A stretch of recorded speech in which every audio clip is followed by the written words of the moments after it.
قانونا چارچوه کو یا بحثاوی تکرین بنگاه یاساییش بو پیواجویا چارەسەری یا نو وی پیک بینه کو پارتیا دسلاتار وی پیواجوی وکی ترکیه بترور دم پارتی جی وکی پیواجویا آشتی و جواکا دموکراتیک بناو دکه تی پایین کو دماها تیرمه ده جبو قانونا çarçove gavverin avetin. Arkasına sığınma dönemi kapanmalıdır. Li Bakurê Kurdistan û Tirkiye pêvajoya aştiyê rojeveke sereke.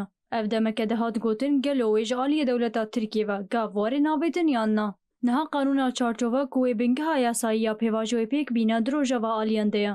Di nav derdorên AKP û MHP de tenî qaşkirin ku ev pêşniyar piştî civîna bilind a NATOyê ya heft û heştê tîrmehê dikare pêşkêşî serokê parlamentoyê were kirin û berî ku parlamento bikeve betlaneya xwe bibe qanûn.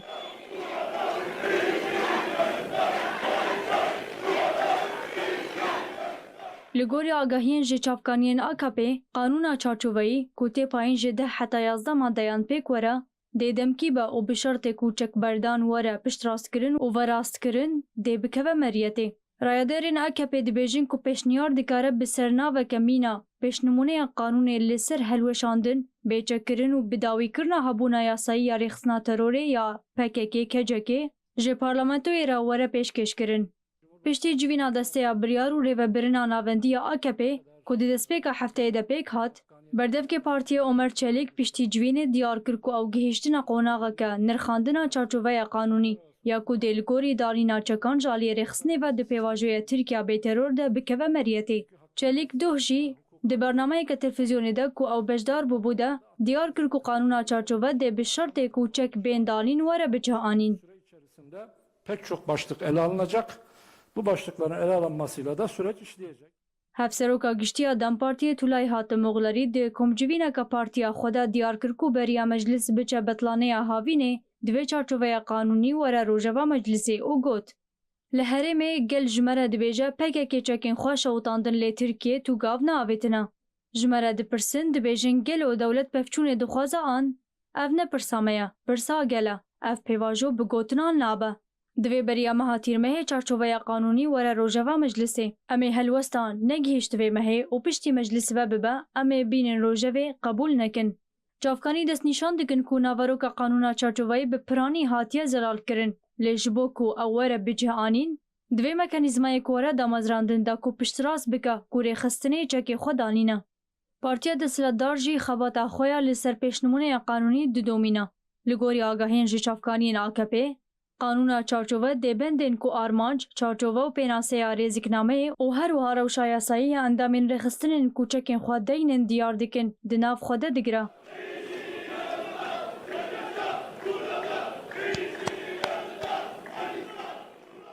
Li gorî vê, qanûn dê bi hûrgulî rave bike ka helweşandina rêxistinê û radestkirina çekan dê çawa were piştrastkirin. Pêvajoyên lêpirsîn û dozgeriyên dê çawa werin meşandin û rewşa mehkûman di girtîgehên de dê çawa were nirxandin. Qanûn ku tê gotin ji 10 heta 11 maddeyan pêk tê ku xala ketnemeriyetê jî di nav de ye, dê destnîşan bike ku endamên rêxistinê yên ku di nav heyama diyarkirî de vegerin Tirkiye dê ji qanûnê sûd werbigirin. Partiya Desthilatdar pêşbînî dike ku ev heyam saleke.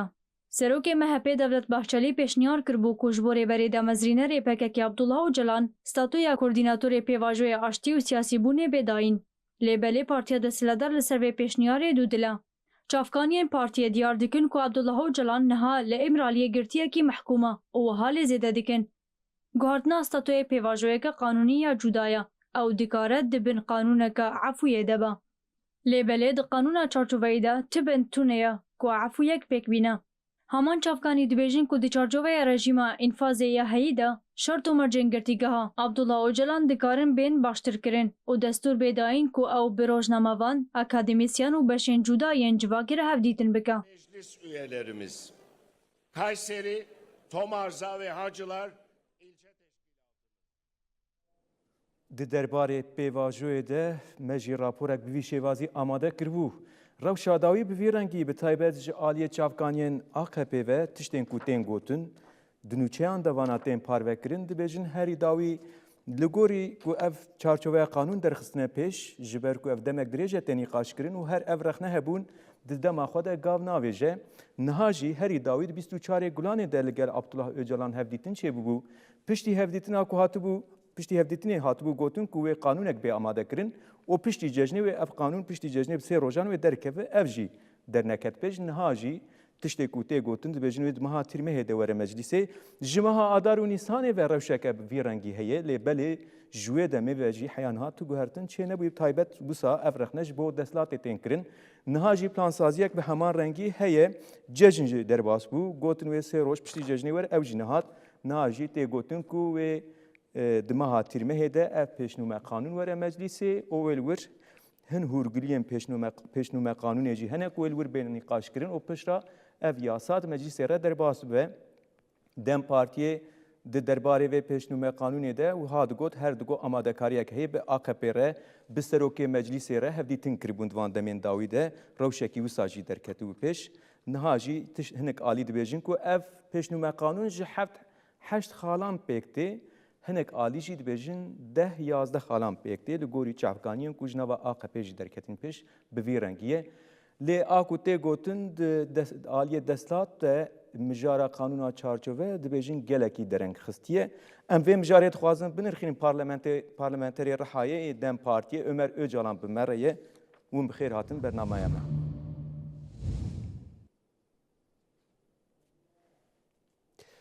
Belê em dixwazin deng pir kêm tê me eger hevalê me dikaribin çareser bikin baş be gelo hûn dengê me digirin.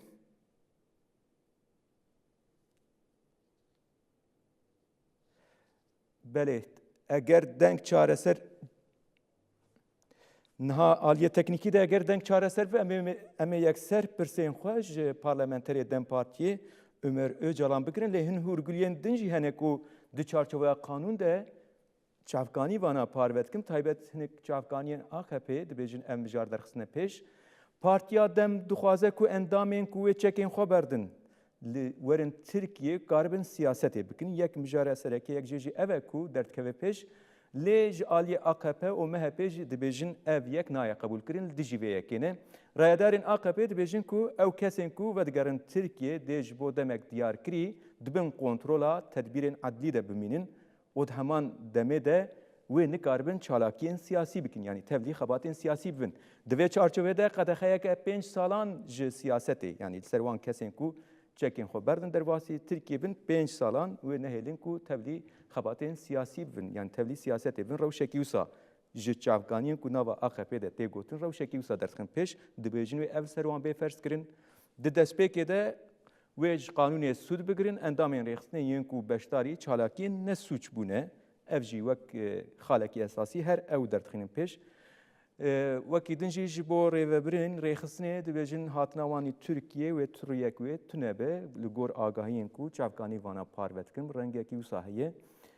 Rayedarên Partiya AKP dibêjin ku her çend dozên ku hin mehkûman piştî guhertinên pêşeroja yên qanûnî qanûna cezayî û rêziknameyên darvekirinê yani înfazê ji nû ve werin nêrxandin jî di destpêkê de dê pêşnî yani destpêkê endamên rêxistinên ku sûc nekirine werin dayîn yani ji bo wan ew derbas dar be rewşekî wisa heye. Li gorî nêrxandinên ku dîsa nava derdorên AKP de têne kirin eger pêşniyar pêşkêşî parlamentoyê were kirin mümkün e ku heta dawiya tirmehê bibe qanûn berpirsên partiyê dibêjin ger ew li dora yani wisa didin destnîşan kirin derdora 10 û 11 tirmehê de wê ev qanûn ji bo meclîsê were pêşkêş kirin. Ew dikare heta dawiya mehê ji komisyonê olîjneya kiştî re dibêjin wê derbas bibe. Rewşekî bi vî şêwazî li Tirkiye heye di rojev de ye ji nava çavkaniyên AKP jî di derbarê qanûna çarçove de hûrgulî wisa tên parvekirin. Em dixwazin van mijara fêm bikin bi taybet ji parlamenterê Rihayê Ömer Öcalan û me bipirsin ê Dem Partiyê nehatiye ser ekrana me em xêrhatina wî bikin destpêkê û bi xêr Merhaba, hatin. silav û hürmet, nav xêrê dabin. Ev mesele girîng e li holê metnek şêmber rastî jî heye derketî pêş weke ku destlat dibêje amadekariyek ji bo avêtina gavên yasayî wê hebe. Rasta dîsa dubara merheba ji were gelê me re merheba. Hinek xebatên me şandin, raya giştî de ji tê nîqaş kirin. Serokkomar Erdogan ji vê gava komaxa de dipeyî wê. Gelek dan û standin di var roja re dibê hebe.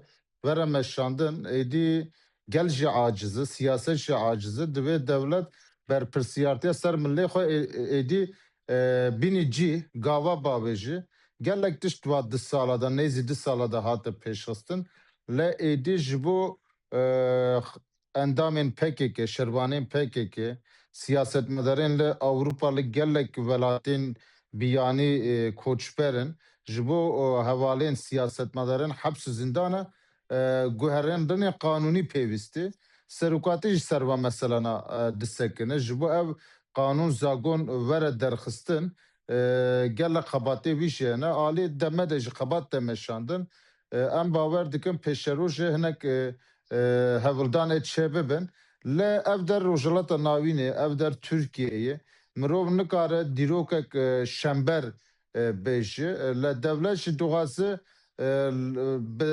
demdirêjî ev kelacana nav milleta dernekeve hole dixwaze moral motivasyona gelê me bişkêne ji bo ve wilo demdirêj dixwazin nav siyasetê de rizandinê de pêş bixe li ev tişta jî heye helbet hinek dibêjin 8 xale, 9 xale, 10 xale, 11 xale eva tiştên teknîkînî yani pêwîstî çê bibe e 15 xal be pêwîstî bi e 7 xal be yani di vî halde ev ne hebikî tiştên teknîkînê le bingeha wî tiştî de bi hiqûqî ev pêvajoya li cikî ver rûnişkandin an nayê rûnişkandin mesele ev e ev sal nîvek bêtir nêzî 2 salin qada siyasetê de em ve mesele nîqaş dikin PKK çawa derketole va 41 sala da çi hate qebimandin serok apo ev nodê heya ana çima du çareseriyê dubarekirina şer çima 30 salî berdewam kir devlet çima ser Kurda şaftinek mezin meşand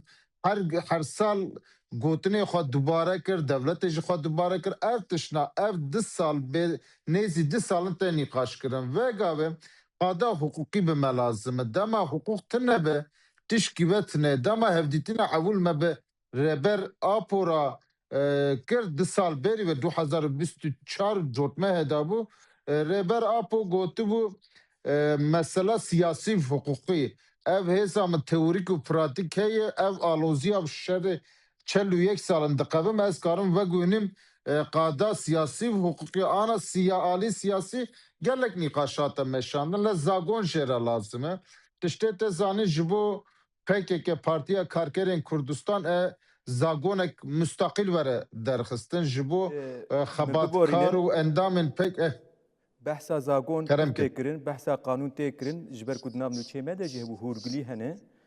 Niha pêşiya siyaseta demokratîk bi vê qanûna çarçove ya ku tê armançkirin wê were vekirin an wekû ku rayedarên AKP dibêjin ku kesên ku werin heya 5 salan wê qedexeya siyasetê ser wan hebe. Ev wê çawa bibe li gor armancê pêvajoyê wê hev re bibe yek nebe yek. Em karin li vê derê şîrove bikin agahiyek teqes li ba me tuneyê lê ev şîrova amin e ez yani ev qanûna derkeve dibikî Kurda bi temamî tatmîn neke yani têrê Kurda neke nebe bersiv divê vî tiştê em rast bêjin vekirî ji gelê xwe re bêjin parva bikin devlet komara Tirkiye 8 salin siyasetek li dijî Kurda dimeşînî 41 salin PKK ra şerekî dimeşînî 5 salin birêz Öcalan reber Öcalan tekoşînek siyasî û çekdarî dimeşînî ev qanûnê derkeve têra Kurda nake nabe derdê Kurda re nabe çareserî ev tişta divê vere gotin lê alî çi de baş e alî cara ewil bi hukukî Kurdê were qebûl kirin tevgera Kurdê were qebûl kirin ji bo wan qanûnek müstakîl were derxistin lê sê tiştê lezgîn hene hevalên heps û zindanê hevalên li koçberî penaberî endamên PKK şervanên PKK ji bo wan divê hinek guherandin çêbibe helbet em dixwazin ev endamên PKK û siyasetmedarên li Ewropa li derdorên rojhilata navîn bûn penaber û hevalên heps û zindanê werin tev li siyasetê bibin siyaseta demokratîk pêşengte siyaseta demokratîk bibin û bi vî şeklî Kurd karibin bêtir dozaxa bimeşînin ev tekoşîn jî li ve dere xelas nabe yani hinek tişt dema dibin çek li alîkî tê danîn şer bi dawî dibe an ji tê rawestandin dervi ve dervi çek û şer tekoşin bi her avê dîsa berdewam dike. Alî fikrî, alî felsefî, alî siyasî, alî aborî bi her aveyî Kurdê xwe ava bikin. Li ev zagona derkeve gor nirxandina me Kurda tatmîn nake. Ez verê dibînim. Le gavek evûle ji bo girtin çenebe, ji bo binçavkirin çenebe, ji bo kuştin çenebe, ji bo peşiya siyaseta Kurda nayê girtin e baş bibe. Le ev xalên ûn dibêjin tiştekî şember her çiqas dest me re tune nebîjî. Di wî alî da em nikarin tişkî bêjin le tiştê xuya dibe zagona evûlê ji bo mesela Kurda were derxistin gavek evûl ez dibînim. Tekoşîna Kurda jî ji bo mafê xwe, ji bo doza xwe, ji bo siyaset û welatê xwe berdewam bike. Aliye gel de bi rastî jî baweriyek heye bi taybet aliye deslatê ve yani anha ev kanûna çarçove ku derkeve wê baweriye bide gel ku êdî girtin ê ku siyasetê dikin wê pêşiya siyaseta demokratîk ve bi ê ku xeba dikin di nava gel de bin yani encam de mahfê xwe diparêzin wê derfetê bide wan yani ew bawerî heye di nava gel de ku tiştekî wîsayê pêş bikeve. Baweriya gel bi devlete hebe ev pirsgirêkê. Yani ev tişta jî dibe em zelal bikin. Yani gelek cara riya çareserî hatê ceribandin, her tim şikênandinek çêbûye. Herî dawê 2013-15 da rêber Öcalan gavek mezin avêt, xebatek mezin meşan ji bo bi rêv rêbazên demokrasiyê mesela Kurda çareser bibe. Li 2015 da bi gelek tiştan heta xerabkirine pêvajo. 10 salin dawê da jî wek biryarên mega ki hatin pêşxistin dixwastin Kurda bi temamî tasfiye bikin. Kurda û rêxistinên Kurda bi her alî da berxa da bedelê mezin da li ev tasfiyekirin çê nebû. Bi şer ser neket devlet. Di wî al de jî hate ve noxta yani bi tekoşîna Kurda, bi berxadana Kurda, bi tekoşîna tevgera azadî hate ve merhele ana ûn bêjin gel bi devleta an jî bi destalateriya Türkiye bawer bike bawer neke çêtir e. Ev rast e. Li Kurd bi aştê bawer dikin, bi çareseriyê bawer dikin, bi rêxistina xwe bawer dikin, bi partiya xwe bawer dikin. Li ev gumana ûn dibêjin her tim e berdewam bikin. Li êdî ji bo Kurda çawa jiyanek nû, siyasetek nû serokatî dîtînî pêşiya me divê em dibe rêyê da bimeşin. Cihê Kurd tê de mezin bibe. Siyaset ev potansiyel û enerjiya Kurda heyê Kurd karin xwe ava bikin, rojhilata navîn da pergalek nû ava bikin, li welatê xwe ava bikin. Ev hêz û qabiliyet û feraseta Kurda heye. Baş ez vê jî bipirsim bi taybet aliyê statû de ji bo Abdullah Öcalan ev pir nîqaş çêbû. Hîna jî ji aliyên devletê ve bi taybet yani rayedarên AKP ve wekî ku Devlet Bahçelî destnîşan kiribû bi rev ve koordinatorê pêvajoyê niha jî ji rayedarên AKP ve dibêjin tê gotin ku ev naye qebûlkirin statûyek taybet wê neyê dayîn. Ev ji bo pêvajoyê çawa bibe yani divê milî de ji ber ku ji aliyên dem partî ve jî her ev tê gotin ku dibe statû divir zelal bibe. Helbet statiya Birêz Öcalan ji bo Kurda girîng e, ji bo tevgera me rêxistin û partiya me jî girîng e. Dema hûn bin muhatabiya rêber Öcalan da pêvajoyeke dimeşînin divê statiya wî jî were zelal kirin. Ev pirsa li gelek ciya li me tê kirin. Li ez dixwazim li vê derê bi raya giştîra parva bikim. Li girava îmra li avahiyek hatê çêkirin. Ev avahiyek ji rêzeyê nav hepse dayê. Em karin bêjin ne zindan e ne jî mal e divê navbere de tiştek e li ji bo rêber Öcalan derbasa vir bijî statû lazim. Ana cezayê giran, mehebeta giran li rêber Öcalan hatê birîn. Dema rêber Öcalan ana ji vê avahî ana 27 salin tê dayî derbasa avahiya dibe ve bi şeklekî fiîlî dibe, fermî nabe. Ji bo ve jî pozisyona rêber Öcalan, rewşa wî, statiya wî gelek girîngî. Kurd jî vek rêber dibîne. Ana aliyê devletê de jî muhataba aliyekê ji bo ve statiya rêber Öcalan ji bo me xetek sor e. Ji bo gelê Kurd xeta sor e. Divê were qebûlkirin, ji bo were qebûlkirin jî em e hevldan û xebatê xwe bimeşînin. Divî al de şinde gavavêtin, nerimbûn tune şerke were sekinandin, çek le aliki dinin hemme cihan bata ba hepsi kesinlikle bu PKK şunda gav avetin bida. Kesinlikle bu PKK ev çekdanin peşxiste ana rebere PKK reber Öcalan duvi alda rolek mezin listiye nağazı şer peş bikeve nağazı çek berdevam bike duvi alda devlet jidve hassasiyeta kurda hassasiyeta tevgera azadi و rexistinin kurda ber çavara bikre ev bevajur ne bir ali temeşandın ali ki devlete ali ki Brez Abdullah Öcalan dve statya ve statya kurdaji verem mesuger kirin. Ez باشه ez vê jî herî dawî ji we bipirsim ev jî mijarekî girîng e civîna NATOyê wê li Tirkiye çêbive di destpêka hefteya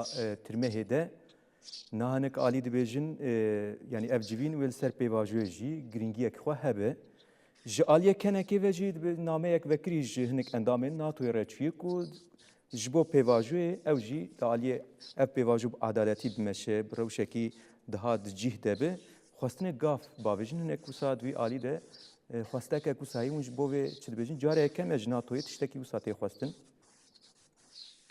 Rastı Türkiye endamê NATOyê çel û yek sala bi PKK ra şer kir dixwast Kurdistan ev rojhilata navîn dîzayn bike gelek defretê NATO jî bi kar anî di wî al de heqê Kurda jî heye bangwaziyê li NATO bikin serlîdanên fermî netewaya yekbûyî bike dema endamên NATO bi Türkiye NATO jî ji bo aramî û li hinek ciya hertim va tişna dibêje mafê Kurda jî heye namaya ji wan re bişînin rêxistinên Kurda serlêdanê fermî bikin îmkan hebe hevdîtina pêş bixin NATO jî bira rastiya rojhilata navîn de rola xwe bi erînî bilîze. Di vî al de ez ve name girîng dibînim serlêdana netewaya yekbûn ez girîng dibînim dema em behsa entegrasyona demokratîk li Türkiye li rojava li rojhilata navîn dikin divê Kurd jî êdî saziyên navdewletî ra tekiliyekî pêş bixin em jî ser ernîgariya cîhanê dijîn rastiya cîhanê ji ber çavaya helbet em ê nirxên xwe û rêgezê xwe biparêzin li her dere em ê rêgezê xwe biparêzin lê tekilî jî divê hemû devlete re hemû rêxistinên navdewletî û saziyên navdewletî bi taybet NATO netewaya yekbûyî yekîtiya Awropa dadgeha mafê mirovan ê Awropa herî wiha bi vana tekiliyên xort verin pêşxistin êdî Kurd berfireh divê bifikire gavên bavêjin gavên stratejîk be Kurd hertim ne evîndarê şer bûn Kurd hertim evîndarê aştî û çareserî bûn Türkiye jî ana dibêje em ê ve mesele bi rêv rêbazên demokrasî çareser bikin NATO jî te Türkiye li ve dere civînek berfireh serê tirmehevere pêşxistin ev nameya keneke ji NATOya ra şandî em girîng dibînin cîda dibînin divê li û tevgerên bi vî şeklî jî berdevam bike em ji ernîgariya cîhanê de dijîn divê tekiliya me jî bi hemû rêxistinên navdewletî ra bi rêgez hebe. Belê em gelekî spas dikin ji bo beşdarbûna we taybet derbarê pêvajoyê de we nîrxandinên xwe pêş xistin quwet ve ji we re em serkeftin ji we dixwazin. Gelek spas serkeftin ji we re jî serkeftin em dixwazin. Pêvajo bi rastî jî li Tirkiye bi vî şêwazî her di rojev de yê me jî di derbarê pêvajoyê de nîrxandin ji parlamenterê Rihayê Dem Partiyê Ömer Öcalan girt ew bi xwe jî gelek caran çûbûn grava îmraliyê hevdîtin kiribûn.